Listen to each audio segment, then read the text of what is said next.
எடுத்துக்கிய மக்கள் கொடுத்தது எடுத்துட்டு போய் எனக்கு தேவையில்லை. எனக்குன்னு ஒரு ஏதோ ஒரு இடம் கொடுப்பீங்களா, அது இருக்கும்ல. என் மனைவிக்குன்னு ஒரு இடம் இருக்குன்னு உங்க சட்டத்துல இடம் இருக்கும்ல. என் பிள்ளைக்குன்னு இத்தனை இருக்கணும் இருக்குல்ல, அது கிடைச்சா எனக்கு போதும். எவ்வளவு பேர் இருக்க, இந்த 4 பேர் வந்தா ஒரு நேரம் சோறு போட மாட்டீங்க.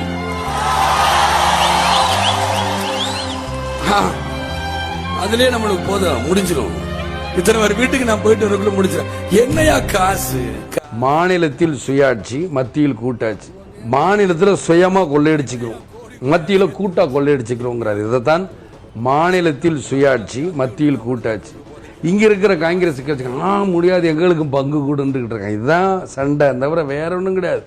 சம்பாதிக்கல கொஞ்சம் கொடுத்துட்டா கம்முன்னு இருப்பாங்க, மந்திரி பதவியெல்லாம் கேட்க மாட்டோம். யாருக்கும் கதை தெரியலங்க, ஏமாத்துறாரு. இவர் எப்பயுமே சொல்லுவார், தமிழினம், தமிழுக்காக அப்படி இப்படி மாதிரி இனத்தை அழிச்சு.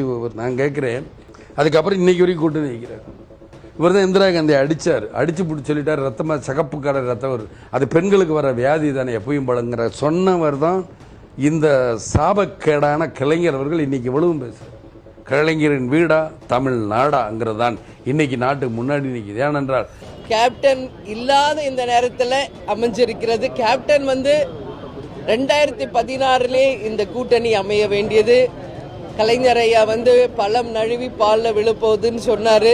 ஆனா 10 வருஷம் கழிஞ்சு தாமதமாக இன்றைக்கு இந்த கூட்டணி உறுதியாகி இருக்கிறது என்பதை இந்த நேரத்தில் நான் மகிழ்ச்சியோடு தெரிவித்துக் கொள்கிறேன்.